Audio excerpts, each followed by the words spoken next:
Hi, I'm Beachbody coach Anna Marie Janning with this week's Tuesday's tip. It's been a while since I made a video, so please forgive me if I ramble on. You guys know how I can be. I'm going to try to make this short and sweet because it's nap time. This week's tip is called Get Up Early. About 2 months ago, I was talking to my coach, Rebecca Sweeney, about how I was having a very hard time with getting my workouts in, getting my work done, for Beachbody, also getting everything done around the house, dinners, kids. As you all know, as a mom with 4 kids, there's a lot of interruptions. So I just was having a hard time getting everything in. And Rebecca said, "Have you ever tried getting up early?" And I said, well, since my youngest, Paula, who's 19 months old, I said, since she gets up at 5:30, I don't think I'm going to get up any earlier than that. She said, how about trying to get up at 4:30? And I thought, what? You are nuts. There's no way I am getting up at 4:30 in the morning. But it was important to me, so I started doing it, and luckily enough, my daughter magically started sleeping until 7 and sometimes 6:30, so it ended up being a really good thing. But the first couple of days, I can't even describe how great it felt to get up at 4:30 in the morning, get my workout in, and actually get a little bit of Beachbody work done as well. Before, I was trying to just fit everything in when I could, and this feeling, I've been doing this for now 2 months. I started out doing my 10-minute trainer early in the mornings because I would work out for 10 and sometimes 20, a few times 30 minutes because they have 3 workouts that you can do. So I started out just doing 10, 20, 30 minutes, and then I just realized, why not just go for the gusto, and I went back to P90X2, which I started several months back and didn't complete. So now I just finished my first 30 days I'm about to finish my first 30 days of that program. And I can't tell you, it's indescribable. And I really can't thank Rebecca enough for suggesting that to me, because I thought she was crazy. And I realized that, for one, just going throughout the day and trying to work out during nap time, trying to work out after dinner, that was the worst for me. In the evenings, after dinner, well, first of all, you've been eating, and we usually like to have a nice bigger dinner, and I know you're not supposed to, but that's just the way we do it at our house.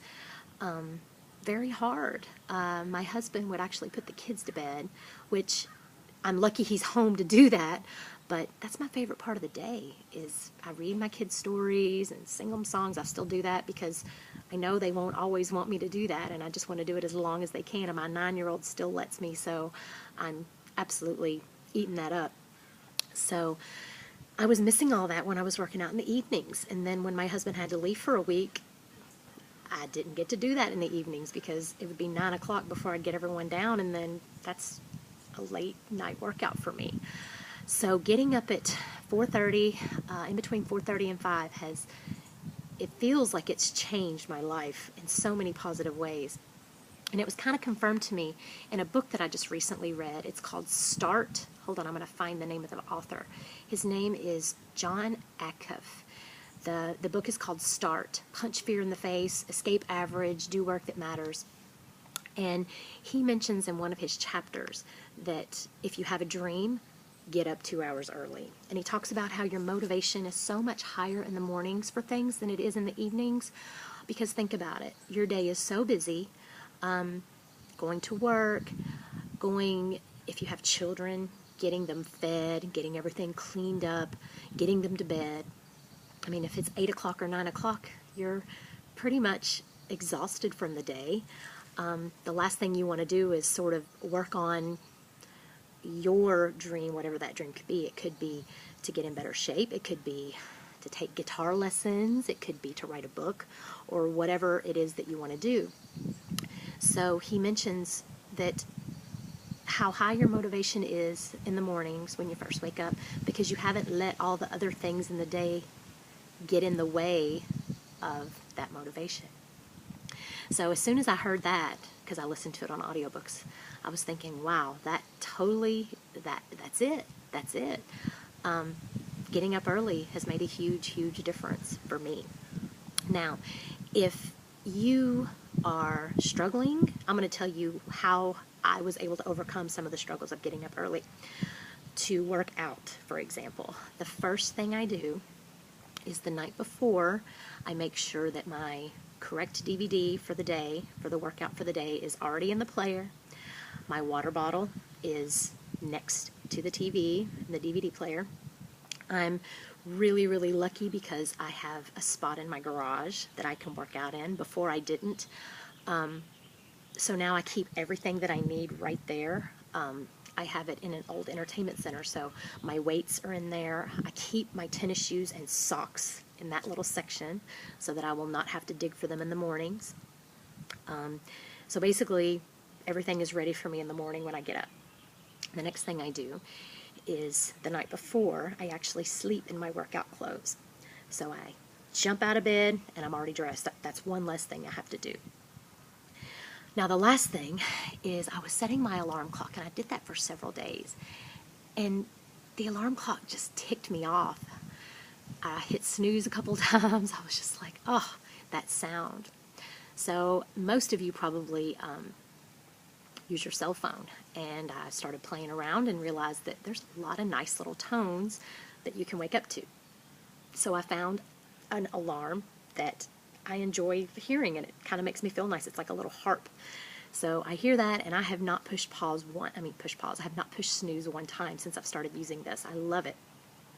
So my nice little sound wakes me up. I jump up out of bed, turn it off, run to the bathroom, brush my teeth. Brushing my teeth seems to help. It kind of makes you feel awake. Brush my teeth, throw my hair back. I'm already dressed. I run out to the garage, push play. While it's loading, I get my shoes on, and I start working out. And if you haven't ever tried it, to be able to work out without any interruptions from your children. My husband usually kisses me on the way out the door because he leaves really early. And then by the time evening comes, you're just so ready to go to bed. You have to try to go to bed a little earlier because it's very important to get enough sleep in your fitness and wellness journey. I know 8 hours is ideal, but for me right now 7 is what I'm getting, and that's pretty good. Because before, when my daughter was waking up a lot, she's not waking up now, not much anyway. 7 hours is just, I feel like $1 million when I wake up after 7 hours of sleep. So absolutely love it. Highly recommend it. Also, the book that I mentioned is very, very good. It's called It's called Start by Jon Acuff. So that is my Tuesday's tip for this week. I hope you all have a wonderful week and look forward to seeing you guys.